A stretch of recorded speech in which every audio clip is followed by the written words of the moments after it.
Okay, welcome back to Sustainability Live Dubai. Let's go to our first fireside chat of the day, and that's on navigating sustainability, a fireside chat with Ayla Bajwa. And it is a pleasure to introduce you. Ayla, how are you? Hi. Lovely to see you. Thank you so much for joining us here at Sustainability Live Dubai. Well, we've got a lot to get through, and of course we'll get to some of the audience questions at the end. We've been getting lots of them in today, so I'll try to leave lots of time for that question and answer session. So where I wanted to start things with you is a topic I always find absolutely fascinating with sustainability professionals, and that is the evolution and the development of sustainability in your time within the industry. So for you, since you've been with DP World, how has sustainability evolved there? Yeah, absolutely. I think so. I've been doing this for a very long time, before DP World and then at DP World, and the evolution is very much, we saw it as CSR, philanthropy, feel good, nice to have, and now it's become a business mandate. It's business as usual, and DP World was an early adopter of understanding this over a decade ago when they established the Our World, Our Future strategy. It's the sustainability strategy for DP World that looks at how we leave a lasting legacy, but very importantly, how we conduct a responsible business, given that we operate in 69 countries in very diverse markets. We're big believers in the global south. We have heavy investments in Africa. We're historically a ports and terminals operator, but very much now an end-to-end logistics solution provider. And so we look at the environmental responsibility, but then also the people positive aspects that come along with that. And then under the Our World, Our Future strategy, climate change has been identified as a business priority. And so with that, we have taken a data-driven approach. We have established net zero targets, so net zero target for 2050. But how to achieve that is even more important, to ensure that the pathways are authentic, that they're data-driven, that our baselines are correct, and that we have a roadmap to success looking at all our verticals. So like I said, one of our verticals is ports and terminals. This is how we have historically operated as a business. We are in marine services, so looking at shipping as well. Logistics, so on-ground logistics, and each one requires a different approach to environmental sustainability. Now, there's decarbonization, but we also look at adaptation and just transition in this process. But when speaking directly about decarbonization, we're looking at various avenues depending on the local needs and limitations and opportunities on how to get to that net zero. And so it's looking at, first off, efficiency, automation, renewable energy, and lastly, carbon compensation. And so in what may work in Europe may not work in for example, in Africa. And so we tailor that approach accordingly. And so that's how our evolution has taken place, has sort of come about. What had guided this process is reporting. And so as we progress, we ensure that we release an annual report that is cemented in an ESG scorecard that then allows not only transparency to our stakeholders, but also ensures that we're on track to our targets.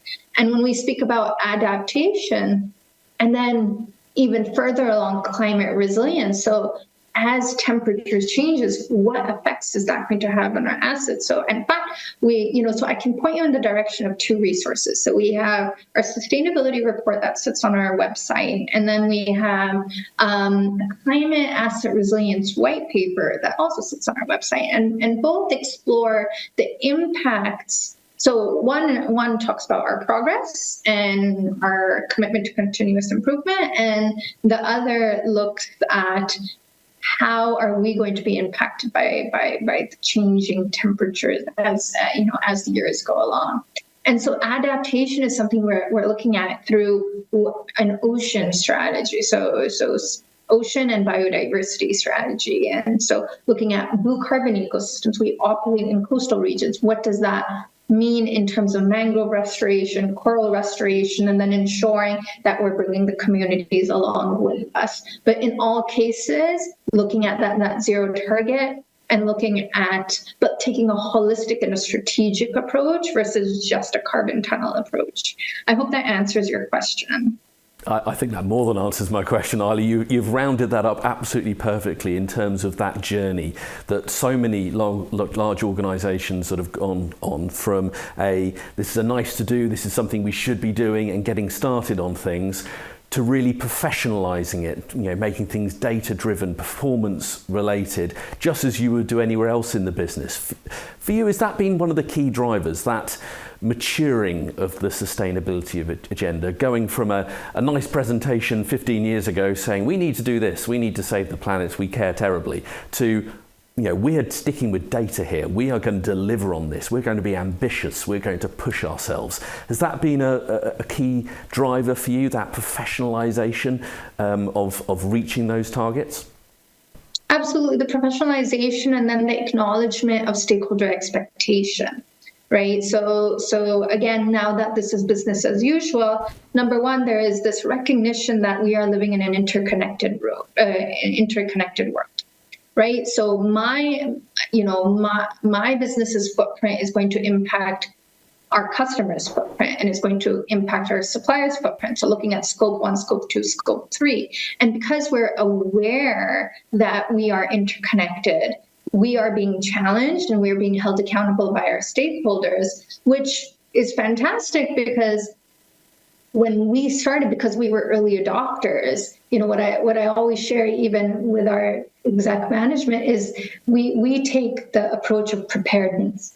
So it might not be regulation today, it might not be hitting our risk ratings today, but we're going to prepare so we're ahead of the curve, that we are being a responsible business, that we are acknowledging our essence as a business, which is we are ecosystem investors. So we don't just go in and say, oh, we're setting up a port or we're launching a fleet. We look at a systematic approach to logistics, which brings up the whole ecosystem. It brings up the GDP, it brings up employment, and brings up education. It ensures water access, sanitation. And so governments become a very important stakeholder in that process, right? So especially because we're big believers in the global south, because we operate in Africa, we operate in India, the governments ask, that's great, you're bringing this as a business, but what are you doing for our country? And so that's a key stakeholder. Then we have customers saying, how are you helping to green our supply chain? Because you are our scope 3. And then we have investors that are looking very carefully at our ESG, at our sustainability report and our ESG scorecard, saying, what are the public disclosures? Where is the continuous improvement? What is the management approach? And because we're so aware that now it's not only self-driven, but it is also stakeholder-driven, it brings that professionalization that you pointed out in the question. Just returning to a couple of points from your first answer that I wanted to circle back to, and that's localizing your approach. As lovely as it would be to have one sustainability strategy that works globally, it's almost slightly naive to think that, because different parts of the world are so different. For an organisation as large as DP World, I think this is a fantastic example and a fantastic learning opportunity for everyone watching about how you go about regionalising a strategy. How do you go about doing that? Because it must be a nightmare, because every part of the world is different. There's different regulations, there's different pressures. What advice would you have for anyone who's trying to really nail their regionalisation sustainability strategy? Absolutely. Listen, hear, speak, create consensus. We have fantastic global teams, and we have regional heads for sustainability. And we look to those regional heads to guide us. We we directly liaise and coordinate with our BU CEOs, our local level CEOs, and say, what this is our global strategy. How can we localize it? What is the issue? So conducting essentially a needs assessment of that environment, of that local community, of that country, and saying, okay, we have Our World, Our Future strategy. We have these business priorities that go all the way from ethics to climate change. And then we have our legacy pillars that look at water, education, and women. But from an implementation perspective, how does that need to manifest per local environments? And that truly is guided by our local teams and local stakeholders. We do not go in and say, this is what needs to be done. We ask them what needs to be done. And then we tailor make a local roadmap to achieve whether it's the net zero targets or gender equality targets. And like I said, you can probably hear I'm using the language of targets quite a bit. I'm not saying these targets are not sometimes adjusted, but we are target driven so that we stay on track. And then we question, why are we not on track if we are not on track? I guess that takes a tremendous amount of trust to be able to put that trust and faith in local teams to drive that agenda and be certain they know best in their particular environment. I think that's something to be absolutely admired.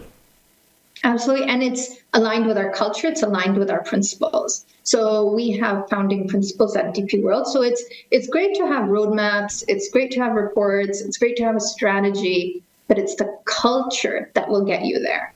And so so a hard approach is important, but a cultural approach, I would say, is actually more important. The fact that our leadership is standing with these targets, our chairman stands with these targets, our CEO communicates about the effects of climate change, communicates about the importance of community engagement, communicates about our commitment to be responsible and bring value to the markets in which we operate.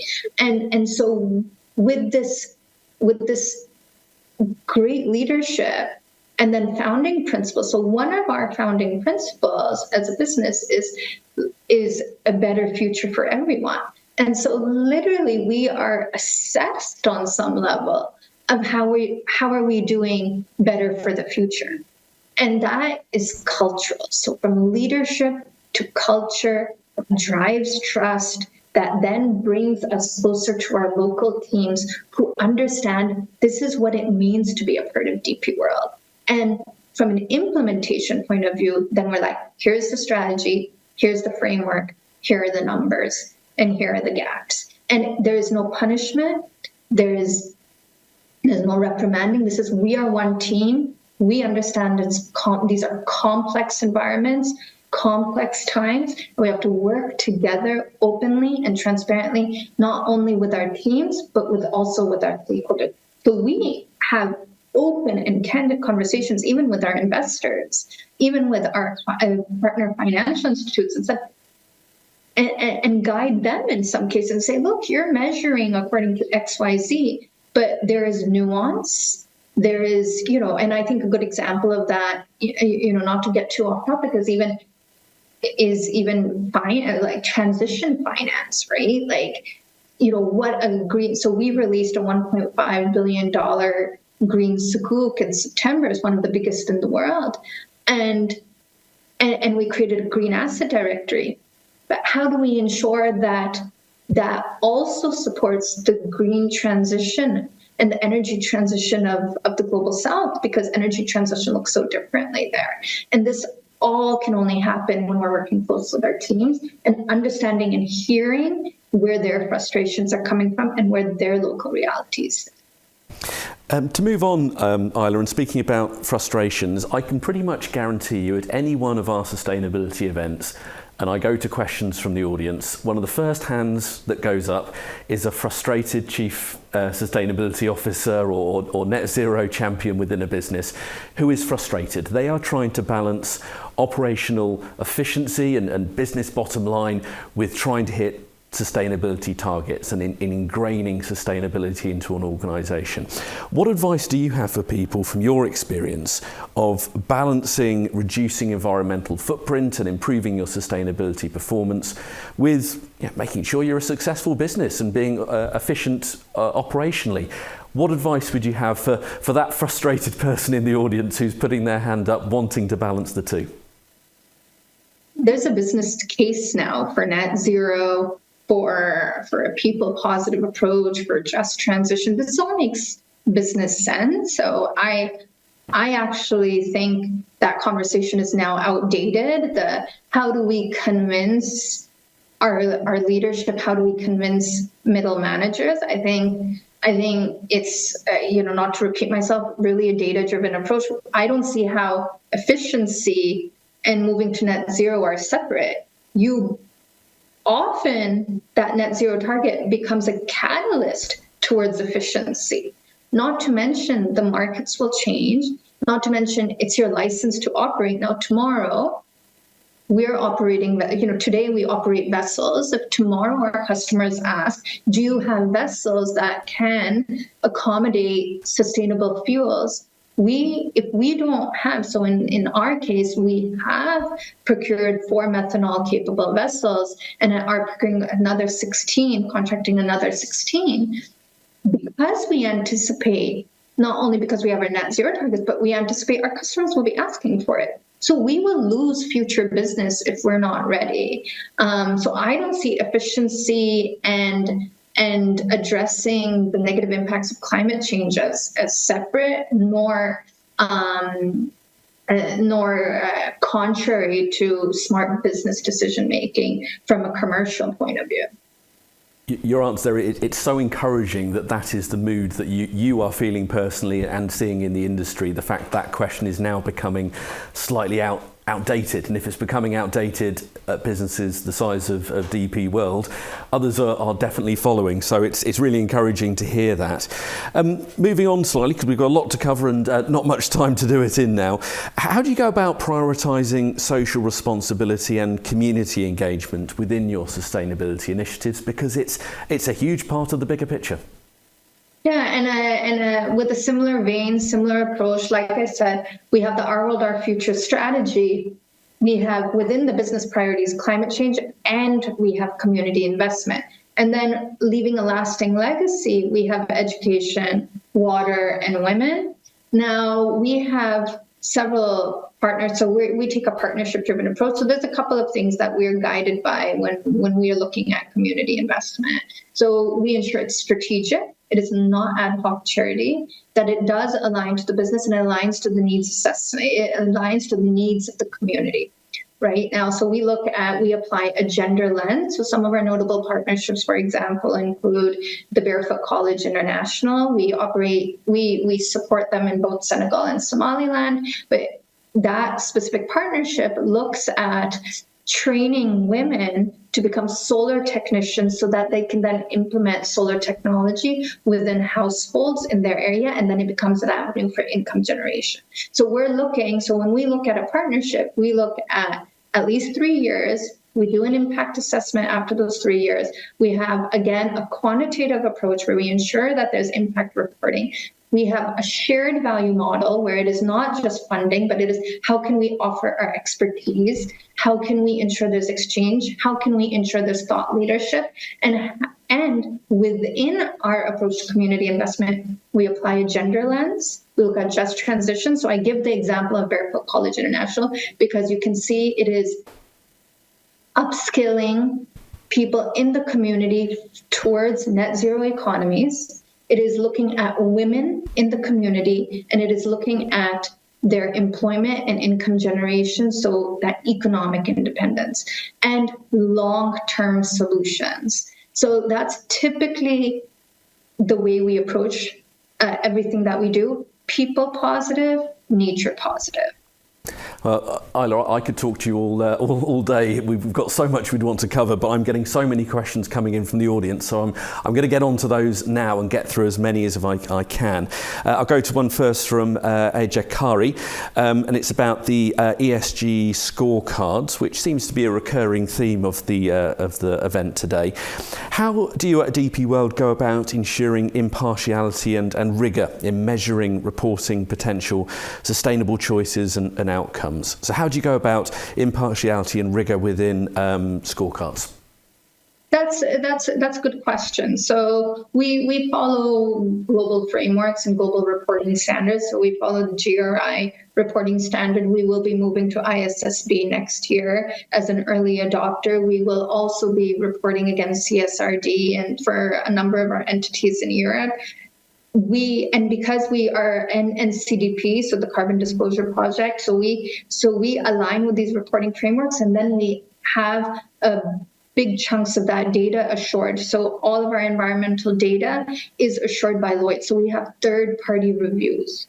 Also with our community data, so both from an environmental and social perspective, we have third-party reviews. So we are assured, our community data is assured by B4SI.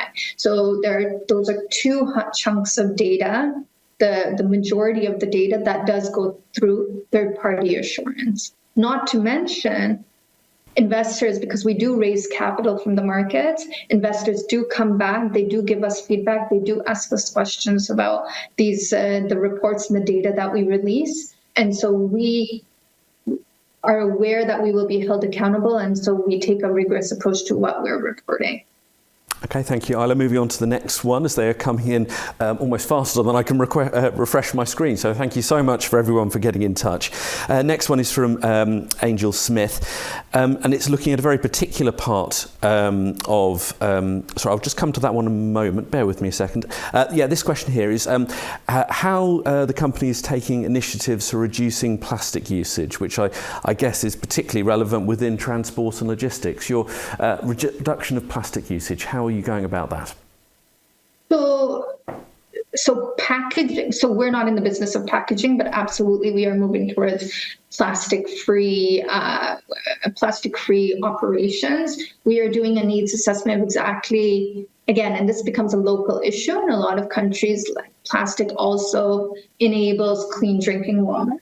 We will achieve plastic-free operations later in some and sooner in others. So we are conducting a baseline. We have achieved plastic-free in certain ports and terminals, and then we will assess the local environment to see how that can be approached for each. So we, in fact, don't have a plastic-free target today, but we will be releasing one very soon. Okay, thank you. You mentioned earlier about vessels and maybe different types of energy. The question here from Angel Smith is about the energy transition, whether it's ships powered by hydrogen or other forms. How are you going about that transition in terms of looking at different types of energy for vessels?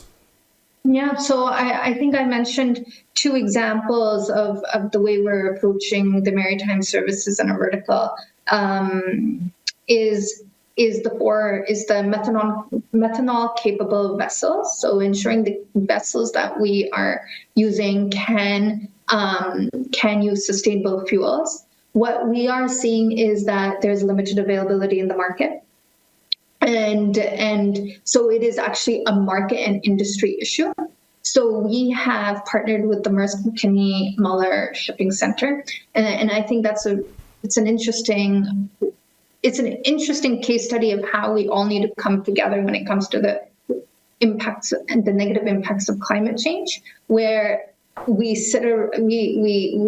are a part of a coalition, for lack of better words, or a board that is looking at what are these industry-wide issues, because sustainable fuels is a market issue in the future. So we can have the vessels. We also have hybrid electric vessels under a P&O Ferries function. But then how do we ensure that enough fuel is available so that the industry can move to net zero? And so that partnership looks at how can we achieve that as an industry because although in some cases we may be competitors when it comes to the issues of climate change, we are partners. And one final question, if I can, because we are right up on time, and this one's from John. I'm just going to expand on your question a little bit, John, as a nice one to finish with. I'm sure, Ayla, there are more examples and more different strategies you could pick out, but I'd love you to just pick out one that you're particularly proud of, one particular sustainability program or strategy from the bigger picture that you're particularly proud of that's had a particular success. When it's related to DP World, I'm assuming. Yes, absolutely. Yeah.